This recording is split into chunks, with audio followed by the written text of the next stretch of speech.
hello, namaskar, kase ahat? So today, as I had promised, every Thursday I'm going to release a video, and today is Thursday, so here is another video.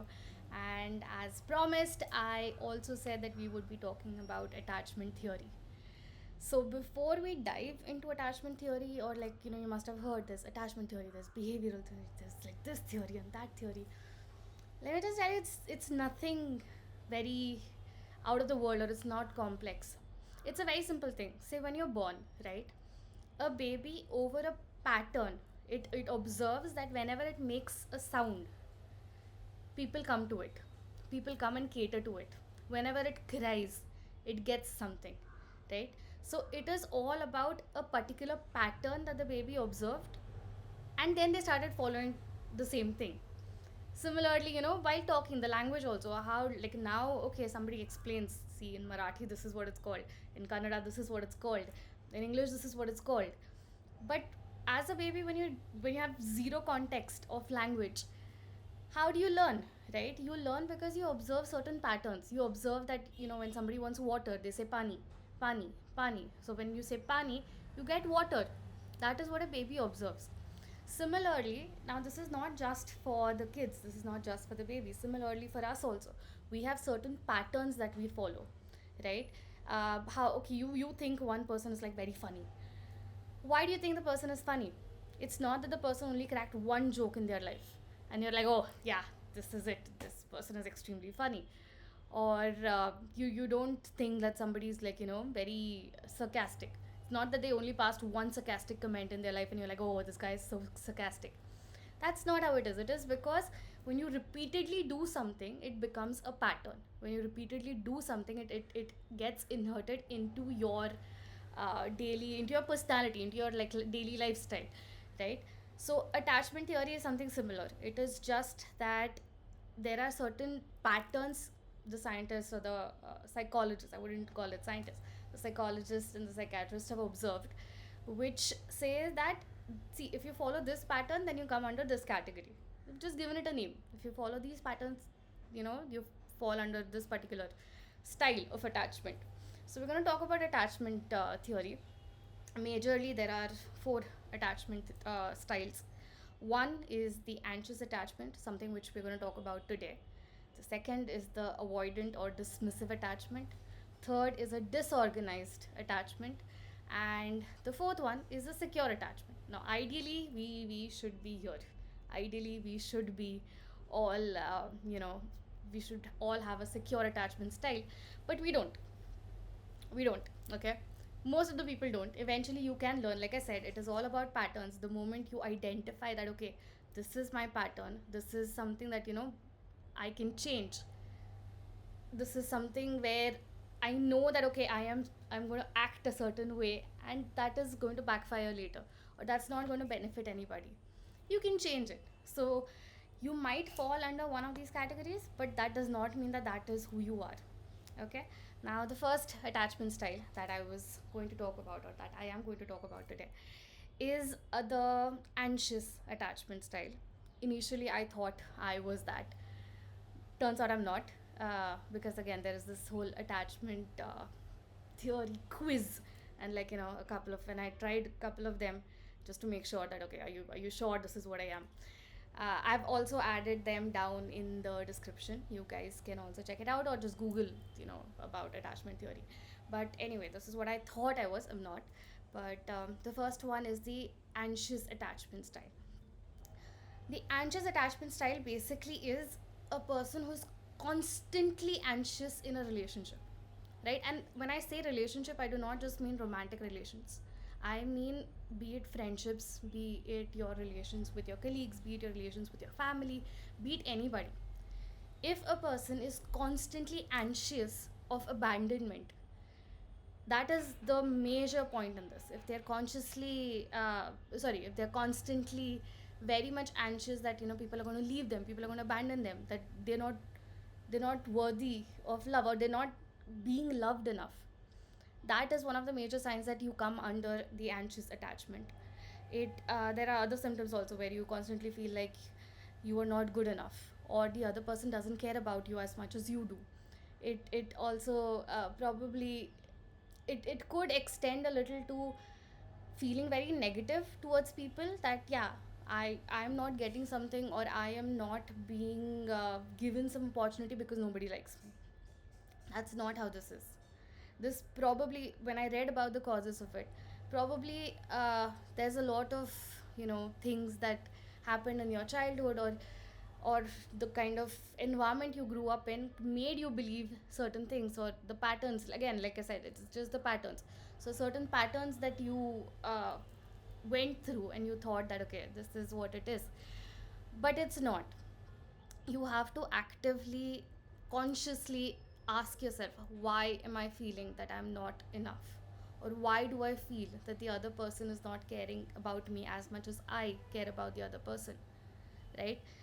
It is the fear of constantly being abandoned, the fear of feeling like people are going to leave you and go, and you try to explain it to your mind that okay, they're going to leave me and go because they don't care, they're going to leave me and go because I am no good, they're going to leave me and go because somebody else is better. That's not how this works. Okay, there's good side also to anxious attachment. People who are anxious attachment, who have an anxious attachment style, they give everything in their relations. They give absolutely, they're ready to change like even their flesh and skin if you ask them to, just to make you stay, just to, they're again, people pleasers. Beautiful example of anxious attachments. People pleasers are somebody, even if you don't want to do something, you will still do it. Why do you want to please people? So that they don't go away from you, so that they don't abandon you, they don't leave you, you don't feel alone, and you don't feel like somebody, has rejected you, right? And this is the whole concept, this is the whole symptoms, or you can read more about it. Obviously there's like a lot of study on it, and it majorly, as far as what I read, it is majorly because maybe in childhood your emotional needs were not met, or your emotional needs were only met when you did something really good, right? Or you try to please somebody, then only you got the attention. Or maybe you had uh, parents who were very, very like cautious of, very cautious and critical of what you do, so that kind of made you feel like, no, if I don't do it, what if they leave me? If I don't do it, not just them, like be it your friends also in teenagers, that has a huge impact on you. When you have friends and you're just like, okay, wait, what if I'm not funny enough? What if nobody likes me? What if I'm not smart enough? What if I'm not pretty enough? And I'm pretty sure everybody's gone through it. That at certain point you feel like if I'm not XYZ, then people are not going to like me. It's normal, it is fine. It might sound a lot like, oh yeah, I do feel this way, and but there's nothing wrong about. I'm not saying there's anything wrong about this, but if you know that you can improve, if you know that okay, you have to be scared that people are going to leave, you have to care enough, you have to value people enough where you want to keep them in your life, but not at the extent of your own peace, not at the extent of your mental health. And that is why I thought this, we needed to talk about this. uh, just again, we covered the symptoms, we covered maybe why it happens, there's a lot of reasons, but what exactly is the solution to this? Let me tell you, there's no solution as such. It's not that suddenly you're going to change, or that there's like this set of algorithm that you're going to follow and you're going to go through the whole transformation. No, you have to understand that it's years and years long of building your character. So at any given point you're still going to have certain traits, you're still going to feel certain ways. The thing that you can do is minimize this. The thing you can do is consciously see. Maybe in my case, I'll give you an example. I do things very impulsively. I used to, at least I used to do things very impulsively, like हाँ मुझे करना है, I'll go do it. And in that moment I would not realize what I'm doing, or what the decision I'm taking, is it right or wrong, or it's just, for me it's like, no, I'm very passionate about it, I want to do it. But like a couple of months later, when the thing comes to bite me, and then I would be like, oh, I could have done, oh no, maybe this was not the good idea, or maybe I would have done it the other way. Now when I consciously started realizing this, that couple of months realizing after doing the action, and until me realizing that, it took a couple of months. That period is what we want to shorten. So now eventually, that period of me doing impulsively something based on my emotions, or based on, how the other person is reacting, I'm glad to say this, has reduced to a couple of minutes. It's a huge, huge thing. Okay. And eventually you want to make sure that before you open your mouth, you kind of realize it. So I'm also still working on that. So the thing that helped me to realize that, okay, before I do something, before I follow this certain pattern, before I start feeling disappointed that, this person is not giving me attention, or this person is not being nice to me, or this person is, not loving me enough, just ask myself why. Why do I think this? Because every person has a different way of showing affection, every person has a different way of showing love and attachment. So first thing is why. Second thing is, do I really need to be constantly scared that I'm going to be alone? Am I not enough? Yeah, I will be alone, but I'll make more friends. If not, I will always have my career and my passions, and I'll always have, things that I want to pursue in life. So second thing you want to ask, whenever you feel like you're given this trap where you're begging somebody to stay, or you are actually, scared that, oh, if I don't do this, if I don't do that, I'm going to, like, you know I'm going to lose something. You have to ask yourself, what exactly are you going to lose? What exactly is the change that you're fearing so much?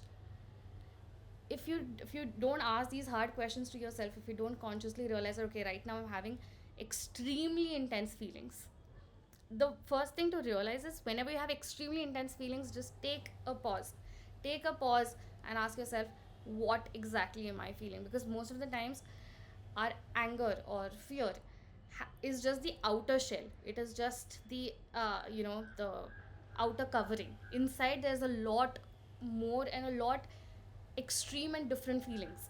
Sometimes you feel angry, right? You're just like, how did this happen to me? But actually it's not anger. Actually it is just a surprise. Actually it is disappointment. Actually it is you feeling that, you've put in so much effort and you're not getting something back. So underline. So whenever you're having extreme feelings, extremely intense emotions, sit and ask yourself, why exactly am I feeling this, or what exactly happened inside that, outside I'm feeling this, right? Once you realize that, that is when you start questioning yourself, that, okay, I've done this. I have figured out that this is what triggered my emotions. This is why I feel scared that XYZ person is going to leave.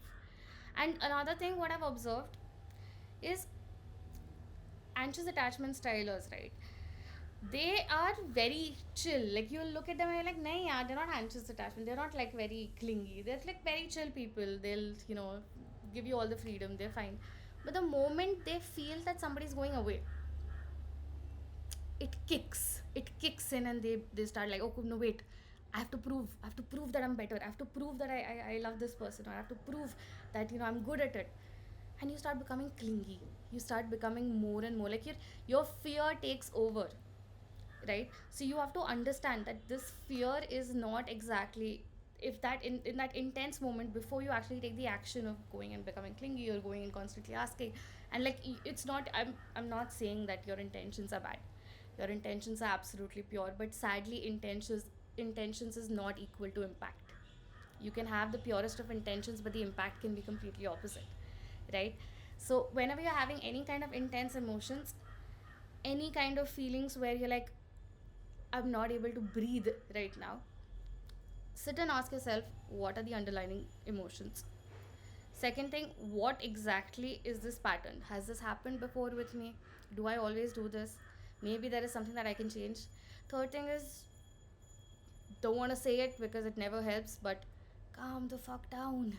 Just calm down. Nobody's ever calmed down by saying calm down, but you have to teach yourself to just, in that moment, be like, listen, I'm following a pattern. I am becoming clingy. I am kind of scared that this person will leave me. Either the fear is real or it's not real. Either the person will actually leave you, or the person will not leave you. Be it a person, be it a job, be it anything, an opportunity. But how your actions, how you react to it, is what is in your hands. It is something that you can. So yeah, if the fear is that okay, this person is going to leave and I'm scared, then think logically, what exactly happened that this person wants to leave? What exactly happened that this person actually, feels like, nay, I don't, I want to abandon you, I don't want to be with you, right? And if not, the second part where the fear is not real, the person is actually not going to leave, it is just in your head, it is just constantly you feeling like, oh, I'm not good enough, or this person, might find somebody better, he's going to leave or she's going to leave. In that case, I think the best thing to do is communicate. Now, very, very unfortunate that for anxious attachment stylers, the source of pleasure and the source of poison is same. The medicine and the poison, yeah, the medicine and the poison is the source of medicine and the source of poison is the same. When you are in this state where you are, you know fearing something, you want the person to come and tell you that, listen, it is fine, let's talk it out, let us communicate what you're feeling right now, and let me assure you that I'm not going anywhere, I'm not leaving, you're good enough, you're fine. This is the medicine. This is something that actually eventually you build trust inside an anxious attachment person. But sadly, it is also poisonous because if the same person feels like, no, this is getting too clingy, no, I can't do this. Like, why is, this person coming and bombarding me with so many emotions and so many feelings? And this person, the slightest of change in this person, and it becomes a trigger. It becomes something where you're just like, oh shit, I did something again. I regret it. I am labeled as somebody very sensitive and very emotional.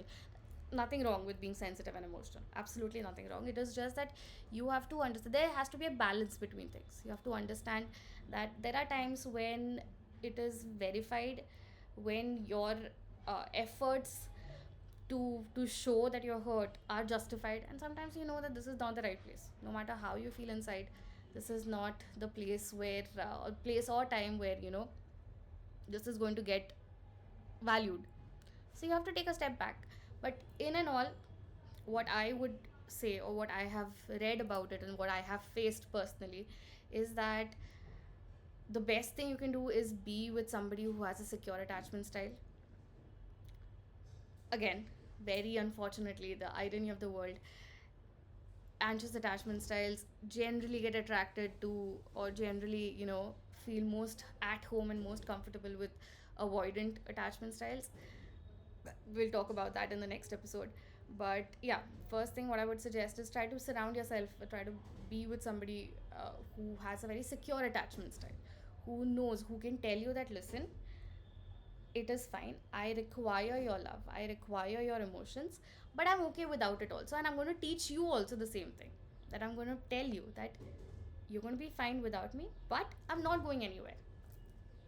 Number one. Second thing is, sit and analyze your patterns. Sit and actually think, retrospect, introspect, whatever you want to call it. It is very, very extremely important for your personal growth. Sit and think. You do not have to run away from your mistakes. You do not, and it's, I wouldn't even call it mistakes. You don't have to run away from your patterns. You don't have to run away from your personality. And that is what it is, right? If you understand that this is the pattern, then you can take the next step, which is the third step. If you're okay with that pattern, continue with it. There is no harm. If you're okay with showing so much emotions, if you're okay because the people around you are giving you the importance, it's fine.